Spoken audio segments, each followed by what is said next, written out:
So while hearing Brianna's story, what perspectives can you give, either from a personal perspective or the things you've researched to make the 1 in 9, can you give not to just Brianna and her family, but others that may be going through the same issue with the kidney disease?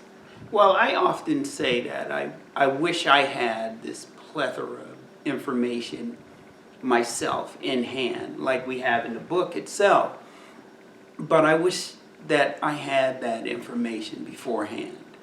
Then it would have prepared us for some of the things that we were going through. And of course, Brianna and her family know thus far, but they're still in the learning mode. And so are we, even though we've been going through it for 21 years. But to know ahead of time of the things to look for and the reactions of the body and how important it is to keep your protein and keep your levels right. If we had known that, it would have saved us from a lot of things also. And that's why in this book it's a tool that people can use beforehand as they get in depth into kidney disease and different levels of it. Mm-hmm.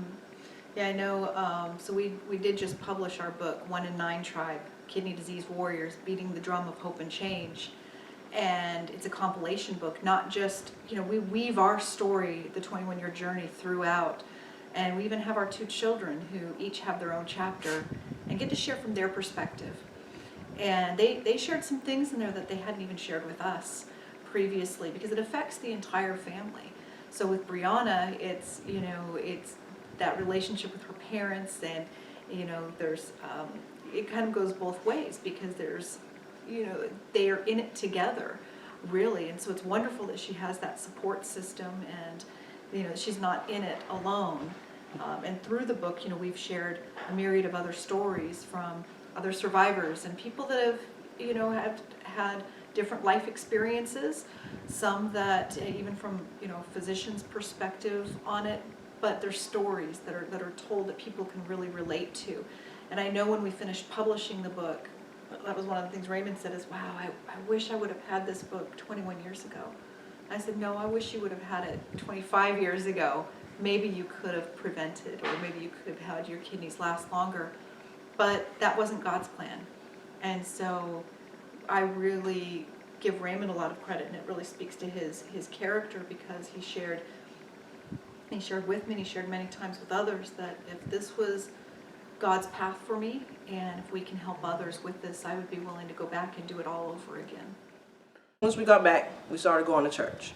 I found a church and we went to church, we prayed. So it was about 3 weeks later. I remember it was August. She was sick on a Wednesday, and they called us on a Thursday, and they're like, she's on the list. I'm like, okay. And they told us when you're on the list, it could take years. It can take years. So I'm like, okay, we understood that. Thursday evening, we got a call and said they may have a possible match for her. So coming to the hospital Friday, we're going to test to see if she's a match. We went to the hospital Friday. Our doctor came in. He was like, just to let you guys know, this usually don't happen. This is what we call a dry run. Don't get too excited.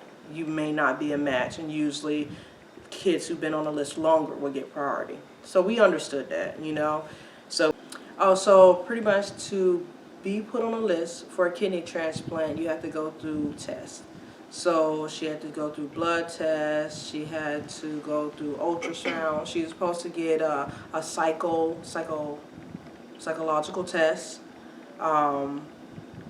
We had to find someone that was a match, if a family member was on a match, or they use a deceased donor. So for her, we made it through all the process except her seeing a psychologist. We just waited it out. Saturday morning, he came in, he said, look, you're going to have a kidney. Well, when he came in there at 6 o'clock in the morning, and he woke me up, so I was a little upset about that. My doctor and I, we have a good relationship. I was like, okay, why are you here? But I didn't know how to react.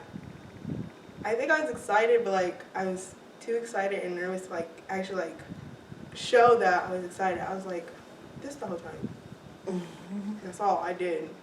Until the time for the actual surgery, I was nervous, but I didn't show it until I went in there.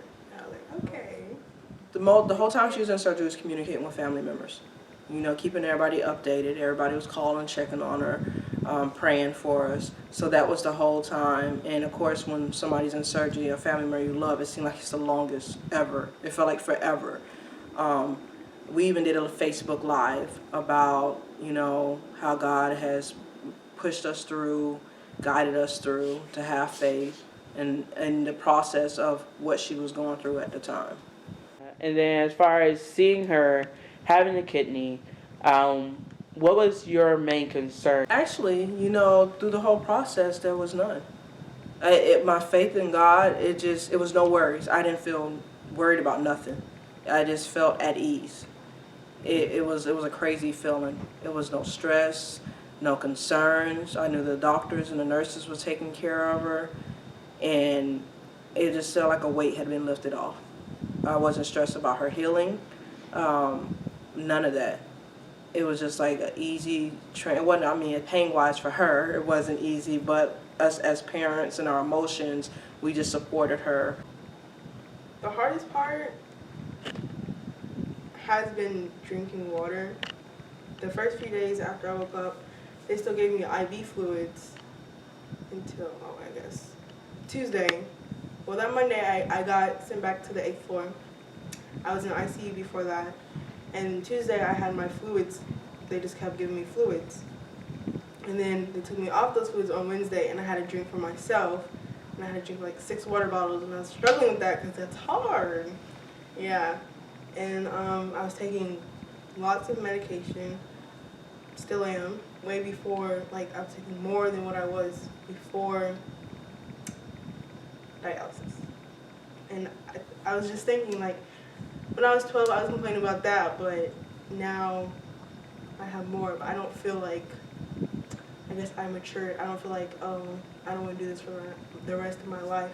Take medicine, and that's how I'm going to live. Like, that's the only way. I just feel happy that I have it and grateful. And yeah.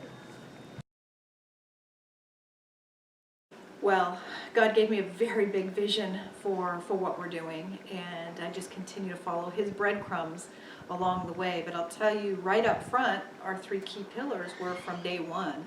And again, that was the awareness, prevention, regenerative medicine, because I started hearing some things. You know, I looked at, this can't always be. You know, as we were learning more, we're like, even the statistics we're hearing, we're like, how is that acceptable? We need to change the status quo. And there's got to be more. There have to be. You know, aren't there more breakthroughs that are coming? And so I started hearing a little bit about some of the things going on with regenerative medicine. And, you know, we've been investigating that and really encouraging more research in that area. We had the opportunity, we're also filming a documentary. We had the opportunity to meet with a doctor out of UCSF in San Francisco, Dr. Shubho Roy. And we got to sit there in his office and hold in our hands a bioartificial kidney printed with a 3D printer that I see as a major game changer that will save millions of lives. Right now it's still in clinical trials, but once that is available on the market, I truly, truly believe that that can give so many people a new lease on life. We're still seeing a doctor once a week, and pretty much they do blood work just to check her kidney function. But she's still, now it's a little more freedom for her now that she's not on dialysis. She can go be with her friends, spend a night at her friend's house. Because when she was on dialysis at home, we had to be home at a certain time, and she had to be on the machine for a certain amount of time. So she missed out even on weekends, going to games. She couldn't really do none of that. But now she's doing much better. She's taking her medications like she's supposed to. She's drinking her water like she's supposed to. I mean, in the morning, we still have to wake her up. Brianna, get up, take your medicine. But she's doing better just because she has to take it every 12 hours. But she's doing pretty good. You know, now she's doing homeschool because you can't be out in public when you first have, you're on a lot of immunosuppressants, so your immune system is weakened. So she can't really go too much in public, but she just got where she can a little bit more. So it's been pretty good. For me, it's my family. My kids especially motivate me. My daughter and I make plans right now of how her wedding's going to be and what our dance steps are going to be and what we're going to do. And I'm a man of my word, and I owe it to her and the sacrifices she has made and my wife and my son has made, our family as a whole, for me in this disease and adjusting to it, that I have to keep my word. So working out 5 days a week, 4 or 5 days a week, just trying to stay on top of things. Keeping myself in top physical condition, because anything can change at any time. So we're preparing for that, or I am, because I have to be here for her. Because a lot of patients who come along, they see kidney disease as a death sentence. And our thing is to change that perspective, that they can live a whole and rich life, even with kidney disease. And I think too, there's such an unawareness about kidney disease. So a lot of people just don't, it's not on people's minds. If you were to ask any 5-year-old what a pink ribbon stands for, most of them are going to be able to tell you, oh yeah, breast cancer. And that's really talked about. But you would ask most adults and they would struggle to tell you one fact about kidney disease. Or people might say, I don't know anyone on dialysis. Or my grandma was on dialysis. Or you would hear different things. So maybe they have a perspective that it's older people, not an 11-year-old like Brianna, that was facing this. And, 1 in 9 comes from the statistic that 26 million Americans, or 1 in 9 adults, have kidney disease. 90% don't know it. So think about that. 90% of the people are walking around having no idea that they have anything wrong with their kidneys. And it's a very silent disease, like Raymond spoke about. He didn't have symptoms until he got that cough, and that's how it presented for him personally. But a lot of folks aren't aware that diabetes and high blood pressure are the 2 leading causes of kidney disease. That kidney disease is the 9th leading cause of death in the United States, killing more people each year than breast cancer or prostate cancer. So why isn't it talked about? That's what we're here to change. We want to not only change the trajectory of kidney disease as a whole, but for those individuals that are facing it now or may be facing it in the future.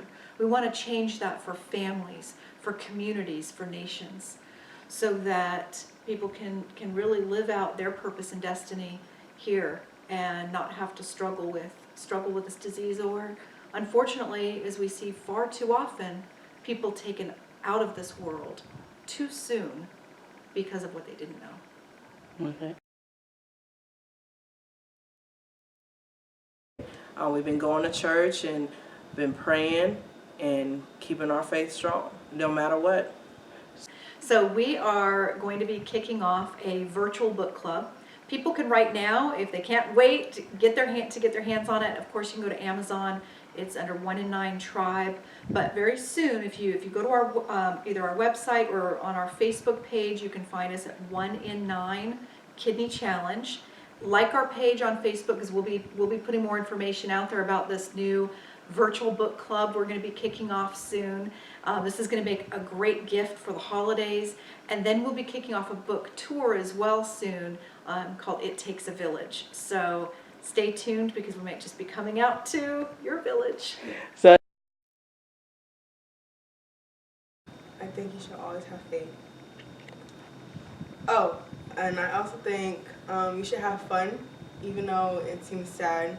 Still try to have the most fun that you can, or like not even like crazy stuff, just moments where you just calm and serene. And take your medicine, drink water. Yes. Keep your faith. Don't give up. I know a lot of people have heard the saying, God is not going to put no more on you than what you can handle. And that is true. And it feels like moments where you just feel like you cannot take it. But still pray, still keep your faith. God do put you through things to have that testimony, to know that you can make it through. So just keep your faith.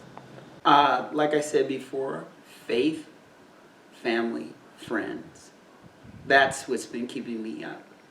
It's hard for me to imagine going through this by myself. I mean, it's unimaginable. But that's what's giving me strength. Yeah, and I think the faith component is very strong. I think that, I know it's gotten us through so many things. We have, witnessed many, many miracles over the years and we're expecting more. So at each twist or turn that we've had, we just continue to put one arm linked with the other and take one step forward. And that's what we keep doing. Let's keep stepping forward. So I would encourage people that are out there that maybe, dealing with different health ailments or any setback or discouragement that they may have, just to continue to step forward. Just keep moving. Bye. All right. Take your medicine. Thank you. Don't.